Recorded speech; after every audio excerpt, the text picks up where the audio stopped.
What you ain't never gonna do is tell God how something is gonna go. Okay? Because he will tell you otherwise.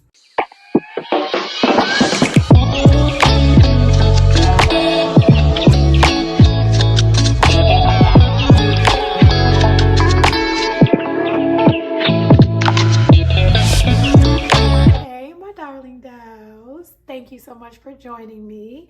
So today we are going to finally have a chat, a little talk about lupus. I figured that it may be good and it may help somebody out there if I do an actual video on my experience with having lupus.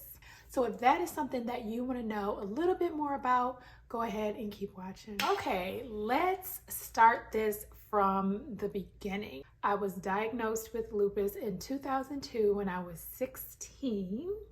So it'll be 21 years in May. When I tell you I can't even believe that, I can't even believe it. I feel like it was yesterday. I was in high school and I was walking down the hall, headed to class. I had an arm full of books and my elbow just locked up.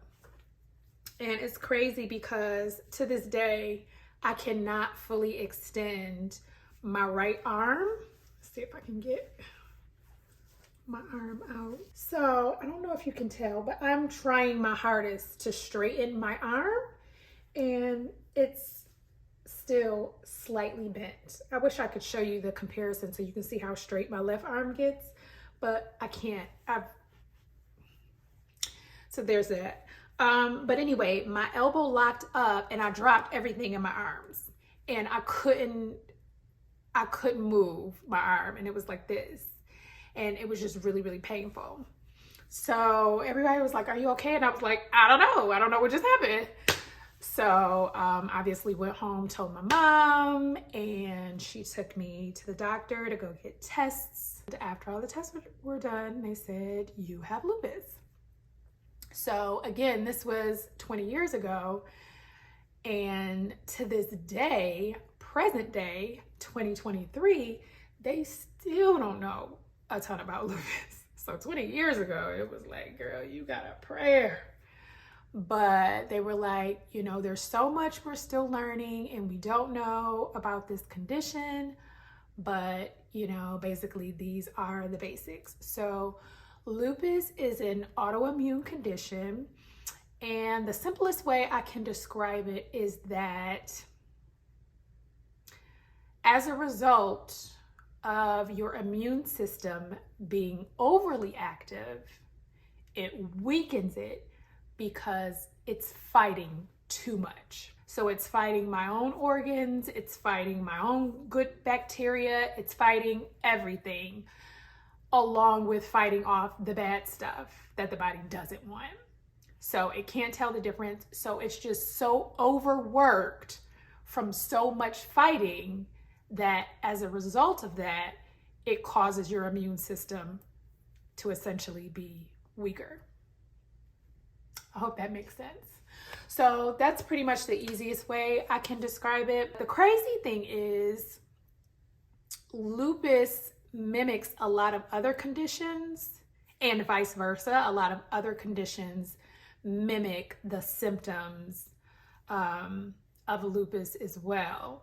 So sometimes there's a lot of muddy waters and gray areas when people are experiencing certain symptoms, and it's easy for them to be misdiagnosed. Additionally, lupus is no respecter of persons. Like, lupus will attack anything and everything. So it can affect your organs, any of your organs, which includes skin. It can affect like your joints. It can affect anything. So it just varies from person to person. One of the things, as far as my own experience, that I've always been glad about is that I never had to deal with any of the skin effects. So one of the major symptoms of lupus, or side effects, if you will, of lupus, is, for instance, like the butterfly rash. So a lot of people with lupus, they get a rash on their face in the shape of a butterfly. And so it's like totally out there, like boom, looking at them in the eyes, you can see they have lupus because of this butterfly rash. And I've seen a lot of occurrences of people who have lupus who are really self-conscious because of the butterfly rash and so on and so forth. But I've never had any of the skin things, thankfully, until my hair started falling out, which was just a couple of years ago. I would say that's the first skin item that I've had to deal with in the last 20 years. But I say that to say, I am basically the kind of person, I can be in pain all day, which I spent many years in pain, like consistently on a daily basis. But it's like, I can deal with that pain in my own little bubble and, you know, go to work every day, take care of my kid, you know, go through normal daily life functions, as long as I don't have to invite others into it. It's like when you have like the rash, other people are invited into your condition without your consent. Because it's like if people see that, they're either going to look at you funny and not say anything, or they're going to ask you questions like, hey, what's going on? What is that on your face? And then you have to, you know, have that conversation. And it's like, I didn't have all that to do. So it's like, just let me be in pain and peace, quietly and silently, and no one knows but me. And I don't have to have the conversation unless I want to. So probably the most common thing that I had to deal with in my journey was pain and inflammation. So like I would have pain in my joints, my hips, my knees, my wrists. My right wrist was really bad for a while, like chronically damaged the tissue, and I couldn't move it. So it was a couple years. I had to drive with my left hand, like even shifting gears, like I just couldn't even use my right wrist really. So that made things really difficult for a while. But I remember that when that was happening, my doctor at the time was like, yeah, that tissue in your wrist is chronically damaged and you'll never have full 100% use of your wrist again. And then after a couple years, one day, my wrist just started working again. I'm gonna tell you something. What you ain't never gonna do is tell God how something is gonna go. Okay? Because he will tell you otherwise. If that ain't how it's supposed to go, that ain't how it's gonna go. And if it is, it will. So I have always trusted God. I've always trusted God. I appreciate doctors. If they allow themselves to be a vessel, it really is an amazing blessing to have doctors, the ones that really care. But it's to an extent. I still take, you know, what they provide me or what they tell me or their diagnoses with a grain of salt, because I know God can do whatever he wants, and he will, and did. But yeah, the pain and inflammation in my joints was always most common over the years. I would have swelling, like my feet would swell so much that I couldn't wear my shoes. I had a double hip replacement when I was 28. Well, I got one done when I was 27, and a few weeks later after my birthday, I got the other one done when I was 28. Didn't expect to get a hip replacement at all, let alone at 28, but I couldn't use my hips anymore. And if you've ever had a hip injury, then you know that almost every single movement of the body goes through the hips. You would think that moving your finger don't affect the hips, but when I tell you every move I made, my hips were in so much pain. I couldn't walk. I couldn't cross my legs. I started having trouble bathing. Like I couldn't get down to, I was like, okay, we got a problem here. We're gonna have to do something. So I came back to my doctor and I was like, okay, I know you recommended a few months ago that I should get a hip replacement, and I told you take a hike, but I think I need it. Can you please give me a hip replacement? But that was one of the greatest decisions that I have ever made in this lupus journey, because that is the one part of my body that never hurts anymore. Like, I'm the bionic woman now. So that was an amazing outcome that I'm so grateful that everything went well. So I have titanium in my hips now. I told y'all about when I almost passed away in 2010. That was due to pericarditis, which was a complication of the lupus. I basically had fluid in my chest cavity, fluid in my lungs, my kidneys were down bad, just like everything was kaput. And so, you know, God pulled me all out of that. We had a little chat while that was going on, and in my subconscious while I was, you know, in the emergency room, and he spared me. So I know I have lots and lots of purpose as long as I am still here on this earth. And that was 13 years ago this month. So I am still here for a reason. I'm so grateful about it. Pregnancy.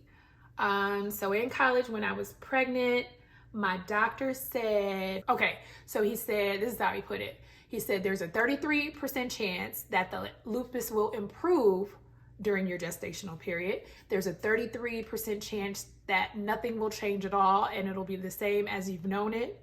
And there's a 33% chance that it's going to get much worse while you're pregnant. So it was basically like a toss-up. Let's see what happens. So it was so crazy. Like, the lupus was silent during my pregnancy. When I tell you I didn't have any lupus issues whatsoever for that 9 months, none. And this is why God is a genius. He will take care of you. Regardless of how it looks, God will take care of you. And the reason I say that is my pregnancy was horrible. Horrible. And so, like, for normal pregnancy stuff, I was sick 24 hours a day. I shouldn't say 24 hours a day, because I had like maybe a handful of good moments in my pregnancy. When I say handful, I mean handful, like maybe 5 or 6 good moments throughout my entire pregnancy. But 24 hours a day, every day for 7 months, I was sick. Like, sick. My doctors started scheduling weekly appointments for me to get an IV because they knew I was going to need it, because I was out of control. It was just like so hard on my body, the pregnancy itself. I felt like God told the lupus to chill because she got something else going on right now. You can come back later. And that's basically how my pregnancy was. And when the whole 9 months, not a peep from the lupus. And then right after I had her, the lupus started flaring back up. So it was crazy, but the pregnancy was the worst 9 months of my life. I'd take the lupus all day over that horrible pregnancy, which is a lot to do with why I only have one child and I only ever been pregnant once. And period, miss me with that. I would say when you have lupus, you really learn your body, or I can't speak for anybody else, but this is my experience. I, over the years, have learned my body so well. I can tell when the slightest thing is off or different. It's important to pay very close attention to your body and what it's saying to you and what it needs. I get fevers, lupus fevers. I tend to be very anemic. I have really low blood levels. Like I said, I have pain and inflammation. My hands will swell up to where I can barely use them. I can't like bend them and stuff. But the crazy thing is, the slightest thing that you think is just not a big deal could be something that's really affecting you on a detrimental or debilitating level that you're not even aware of. So it's important to go get checked out so you can get tested for one thing or another, so they can do, x-rays or MRIs or CAT scans or blood tests or urine tests or whatever they need to do to find out what's really going on in there. I've seen so many cases of people passing away from lupus for something that could have been preventable or something that could have been caught if, detected early on enough. So it's just so important not to ignore your body or not to ignore changes or not to self-diagnose of what you think it may be. And to piggyback off of what I just said, there are a lot of times where something crazy is going on and you feel fine. That's also why it's really important to go see your rheumatologist and your specialists regularly, because they need to do those tests that, you wouldn't really know what's going on unless you did those tests. For instance, this past summer, I was feeling fine, like my normal fatigue, but after 20 years, that's just a way of life to me. So it doesn't startle me for me to be fatigued. So outside of that, everything felt normal. But I went to one of my normal, regularly scheduled program appointments, and my doctor was like, are you okay? Like, can you stand up? Do you feel dizzy or anything? I'm like, no, I feel fine. And she's like, well, you have like barely any blood left. Like, my blood levels had gotten so dangerously low. She's like, I don't know how you haven't had a heart attack yet, because your blood, your heart is not pumping anything. Like, you don't have any blood. So I'm like, wait, what? I wouldn't have known that if I wasn't regularly going to my appointments. I would have never known that my blood levels were dangerously low, and I needed to try to do things to help increase my blood level, make sure that I'm not doing things that are too strenuous, like working out, because I likely could have had a heart attack if I were like working out and things like that with no freaking blood for my heart to pump. But that's just an example of that. The biggest thing, if you don't take anything else away from this video, the biggest thing I would like to impress upon you is, and this is not specific to lupus, but I've learned this, when you are not well on any level, in any capacity, when you are not well and you go to the doctor, please do not let them pass you off. It's tough to find a doctor that truly, truly, genuinely cares. And I hate to say that, it's really unfortunate, but it's very rare. With that being said, a lot of doctors will oftentimes try to pass you off. Like, you go in, that's what happened when I had pericarditis. They did one test, they saw that it was fluid in my lungs, they said I had pneumonia, they gave me pneumonia meds, sent me home. The meds almost killed me because that's not what I had. If they had done a thorough testing, they would have seen that there was fluid everywhere, not just in my lungs.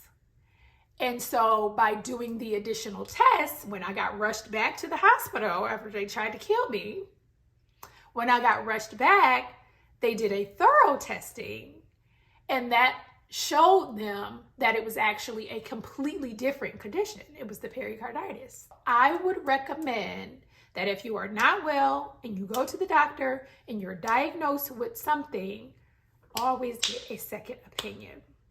Whether it's going back to have that same doctor do more tests or different tests, or going back to a completely different doctor. And it can be costly. When I tell you, I've spent so much money over the last 20 years in medical bills. It's also why it's good to have really good insurance if you have lupus. And I do. It's a lot of money that comes out of my paycheck, every paycheck, for my health insurance. It's a little depressing, but I would never want to get caught out there without what I need. So I'm gonna pay it without even thinking. Please just make sure you're taking care of yourself and you're advocating for yourself, because if you don't advocate for yourself, who will? Make them people check you thoroughly. Make sure that they are paying attention. Make sure they are listening to what you are describing to them about how you are feeling. You have to advocate for yourself, because you will be left for dead. Don't let them do that to you. Don't let them do that to you. I think that's pretty much all I wanted to say for this video. I hope it was informative. I hope it was helpful. I am going to leave you with this last thought. God has been better than good to me. He is obviously the reason that I'm breathing, but He is the reason I want to live each day. He is what gets me up in the morning, gives me the motivation to keep going, whether I'm having a bad day or a good day, or a bad week or a good week, or a bad year or a good year. Whether abased or abound, I will praise the Lord. I love Him so much. And the greatest thing I've ever done in my life is decide to have a relationship with Him. A real one. Not a superficial one. Not one for other people to see. Not any of that. It's Him and me. Him and me. It's Him and me. And my life is wonderful. It is. I have no complaints. So if you have any questions about my experience or my journey with lupus, feel free to comment below. I would be happy to address them. Depending on how many questions you guys have, I may do a follow-up video, or of course, I'll just answer them in the comments for you. But thank you so much for watching. Go ahead and subscribe and give me a thumbs up if you enjoyed this content. And I will see you guys in my next video. That's all, folks.